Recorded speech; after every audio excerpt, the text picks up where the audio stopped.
안녕하십니까.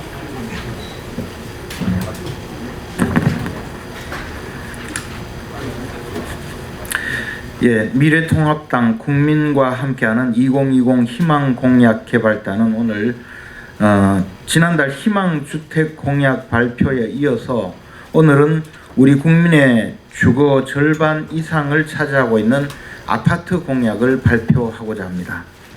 문재인 정부의 규제 일변도 부동산 정책은 한마디로 시장과 맞서 싸우겠다는 5기의 연속입니다.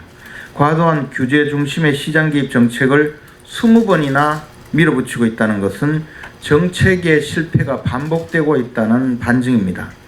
정책에 대한 신뢰를 상실한 채 시장의 끊임없는 혼란과 가격 폭등을 조장하고 전국 곳곳에는 풍선 효과까지 나타나고 있습니다. 부동산 정책이 두더지 잡기 게임으로 전락되었다는 비판마저 제기되고 있습니다. 특히 서울은 가용할 수 있는 토지가 부족해서 원활한 아파트 공급을 위해서는 지은 지 30년을 초과한 아파트가 10만 가구 이상인 지역에 재개발, 재건축이 절실한 수단임에도 불구하고 각종 규제로 옥죄어서 수요와 공급 질서가 작동되지 못하게 하고 있습니다. 이로 인해서 신규 공급 제한 우려로 가격 폭등 현상이 신축 아파트를 중심으로 일어나며 서울 근교의 비규제 지역으로까지 이동이 발생하고 있습니다. 이에 대한 대안 마련이 시급한 실정입니다. 또한 청포자, 청약 포기자라는 청포자라는 신조어를 만들어낼 만큼 불합리한 청약제도의 개선과 국민의 아파트 생활을 보다 윤택하게 하기 위한 관리비, 층간소음 등 현실적인 문제들에 대한 접근도 필요한 만큼 국민이 공감하는 생활 밀착형 정책의 마련도 절실합니다. 이에 미래통합당 2020 희망공약개발단은 서민의 내집 마련 꿈과 주거공간에 대한 희망을 빼앗아가고 있는 문재인 정부의 정책 실패를 바로잡기 위해서 아파트 정책을 보다 집중적으로 개선해 나가고자 합니다. 이어 다른 주거 형태에 대한 정책 개발에도 적극 나설 것입니다. 아울러 코로나19로 고통받는 지역의 재산세 임시 감면 조치도 적극 검토하겠습니다. 상세한 공약 내용은 전문가이신 김현아 의원님께서 발표해 주시겠습니다. 세부 규제, 세부 아파트 공약에 대한 내용을 말씀드리겠습니다. 첫째, 규제를 풀고 시장의 흐름에 맞게 아파트를 충분히 공급하겠습니다. 문재인 정부의 시장을 무시한 부동산 규제 정책으로 시장은 요동치고 아파트값 폭등은 서울 이외의 지역으로 번지며 국민의 불만과 불안도 폭증하고 있습니다. 주택가격 안정을 내세운 규제 정책들이 완전 실패했음에도 권력과 아집을 앞세워 시장과 맞서 싸우고 있습니다. 서울과 전국의 준공후 30-40년이 된 노후 아파트 재개발 재건축, 안전진단, 임대주택 비율 강화 등 각종 규제는 주택 수요가 많은 지역에 양호한 주택의 공급을 가로막아 국민의 삶은 지치고 불안하게 하며 도시 환경도 해치고 있습니다. 이에 아파트 소유자에게는 재개발 재건축 규제와 세금 인상, 아파트 수요자에게는 대출 규제와 가격 폭등을 남발해 시장은 얼어붙고 실수요자는 전월세 시장으로 내몰려 임대시장의 가격 상승과 서민의 부담 증가 등 부작용마저 나타나고 있습니다. 양의 탈을 쓴 늑대같이 서민은 물론 국민을 괴롭히는 일만 골라 하고 있습니다. 그래서 이렇게 바꾸겠습니다.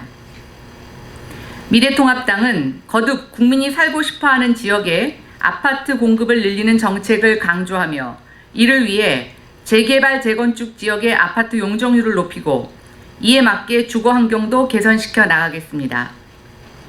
특히 주거 환경이 양호함에도 반시장적 규제와 경제성 때문에 노후화가 방치되고 있는 서울과 일기 신도시들의 중고층 아파트들의 주거 환경 개선과 추가 공급 물량 확대를 위해 리모델링 및 재개발 재건축 규제를 종합적으로 개선하겠습니다. 도심 역세권 지역이나 주거 환경이 양호하여 거주 수요가 높은 지역의 재개발 재건축 규제를 대폭 완화하여 양질의 아파트 공급을 확대하겠습니다. 다만 규제 완화에 대한 개발 이익이 개인에게 한정되지 않고 지역사회에 골고루 확산되도록 재개발 재건축에 따른 부작용을 최소화하는 정책 대안도 함께 제시하겠습니다. 예를 들어 용적률 건폐율 완화 등으로 사업성을 개선하고 이 개선된 사업성은 분양가격에 반영되도록 해서 규제 완화가 소비자가 양질의 주택을 저렴하게 공급받을 수 있도록 하겠습니다. 원천적으로 재건축이 어려운 지역의 경우 리모델링이 가능하도록 건축 규제 완화는 물론 저리의 금융 지원과 조세 감면으로 아파트 주거 환경과 성능 개선을 지원하겠습니다. 지구 단위 계획에 개발권 양도 방식, 즉 TDR을 도입해서 수요가 높은 역세권 등의 추가 용적률을 저층 주거지에서 구입할 수 있도록 해서 재건축을 촉진하고 개발권 양도 비용은 저층 주거지 생활환경 개선에 재투자하도록 하겠습니다. 재개발 재건축 사업에 대한 수요자 지원 방식도 확대하겠습니다. 그리하여 조합원과 세입자가 모두 행복한 재개발 재건축 사업으로 전환하겠습니다. 재개발 재건축이 추진이 되면 이주비와 추가 부담금이 많이 생깁니다. 그런데 소득이 없는 노인 가구, 주택담보대출 잔액이 있는 가구에게는 이러한 부담이 굉장히 경제적으로 커서 사업 추진의 걸림돌로 작용하고 있습니다. 결국 규제 외에도 이러한 자금 부담으로 인해서 노후주택을 회피하게 되고 많은 사람들이 신축주택 수요가 집중되고 있습니다. 이주비와 추가 부담의 납부 완화를 위해 도시주택기금과 시중은행 금리 지원 등을 통한 장기 저리의 융자 지원으로 원주민 재정 착률을 높이고 재개발 재건축 사업에 대한 주민들의 부담을 완화하겠습니다. 아울러 규제 완화로 인한 추가 용적률로 건설되는 아파트의 일정 부분은 기존 세입자들에게 우선 공급할 수 있도록 제도를 개선함으로써 소유자와 세입자 간의 대립되는 이해관계를 해결하여 원활한 사업 추진이 되도록 하겠습니다. 구체적 계획 수립과 입법화를 위해서는 총선 직후 각계각층의 전문가가 참여하는 당내 아파트 주거대책기구를 구성할 것입니다. 둘째, 공시가격 제도 개선으로 아파트 소유자의 조세 부담을 줄이겠습니다. 2019년 공시가격 현실화율은 공동주택 68.1, 표준 단독주택 53.0, 표준지 64.8%로 아파트 등 공동주택의 현실화율이 가장 높은 상황입니다. 문정권이 조세 정의, 과세 형평을 이유로 집값을 급등시키고 세금 폭탄을 투하해 국민에게 책임을 전가하고 있습니다. 특히 국토부가 2020년 공시가격의 경우에는 2019년 시세 변동률을 충실히 반영하고 시세 9억 원 이상의 주택에 대해서는 플러스 알파까지 감안하여 깜깜이로 공시가격을 올리겠다고 밝히면서 아파트 소유자들의 조세 부담이 더욱 커질 것으로 전망됩니다. 그래서 이렇게 바꾸겠습니다. 미래통합당은 부동산 가격을 올려놓고 실현되지 않은 재산과 거래에 대한 부당하고 무리한 과세를 막기 위해 부동산 관련 조세 정책은 행정 조치가 아니라 반드시 법을 통해 이루어질 수 있도록 제도적 정비를 하겠습니다. 특히 아파트의 공시가격 현실화율이 높아 거주 목적의 부동산 보유세가 상업용보다 높은 현상을 바로잡기 위해 비주거용 과표 현실화 속도에 맞추어 아파트의 공시가격 현실화 속도를 조절하겠습니다. 아울러 극심한 경기 침체나 재난에 처한 지역, 예를 들어 특별재난관리구역 등에 대해서는 일시적으로 재산세 감면 등의 조치를 통해 재난에 대한 지원을 추가하겠습니다. 1주택자에 한해 보유기간에 따라 재산세 감면을 추진하고 소득 없이 1주택을 보유한 만 65세 이상 어르신의 경우 과도한 증세가 생계에 위협이 되는 만큼 상한 특례를 확대하여 부담을 완화하는 내용의 지방세 특례 제한법을 개정하여 추진하겠습니다. 세 번째, 아파트 청약제도 개선으로 내 집 마련에 희망을 드리겠습니다. 청약제도의 문제점은 굳이 언급하지 않고 개선 방향에 대해서만 먼저 말씀드리겠습니다. 미래통합당은 젊은이들의 꿈을 짓밟는 불합리한 청약제도를 개선하겠습니다. 주택 공급에 관한 규칙을 개정하여 서울 등 투기과열지구 및 청약조정지구의 국민주택 규모 신규 아파트 분양 시 추첨제를 50% 실시하여 가점이 낮은 청년이나 신혼부부들도 분양을 받을 수 있는 희망을 드리겠습니다. 대신 고액 전세 자산가, 토지 부자들의 경우 무주택자라고 할지라도 청약 혜택을 제한하겠습니다. 급등한 주택 가격에 연동하여 신혼부부 전월세 임차 보증금 정책 대출 한도를 상향 조절하겠습니다. 임차 보증금 80% 이내로 하여 수도권은 2억에서 3억 원까지, 그 외 지역은 1억 6천만 원에서 2억 원까지 높이겠습니다. 주택 구입 시 또 다른 취득세의 형태로 운영되고 있는 국민주택 채권 매입을 면제하도록 주택도시기금법을 개정하겠습니다.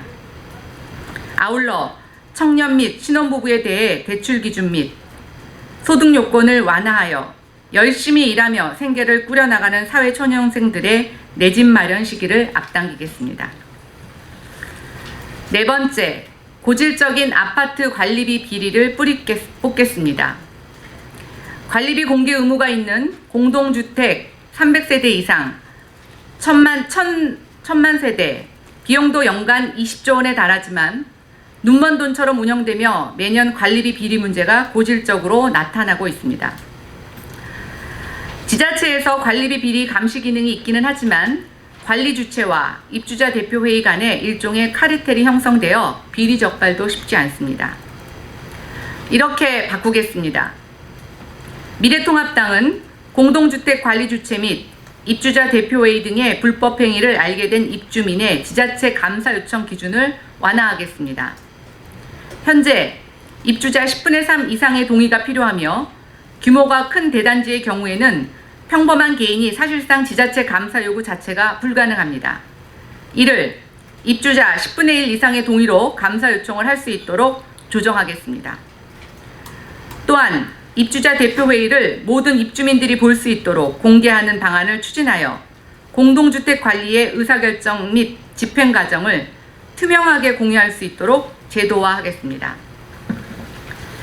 마지막으로 아파트 층간소음 문제를 해결하겠습니다.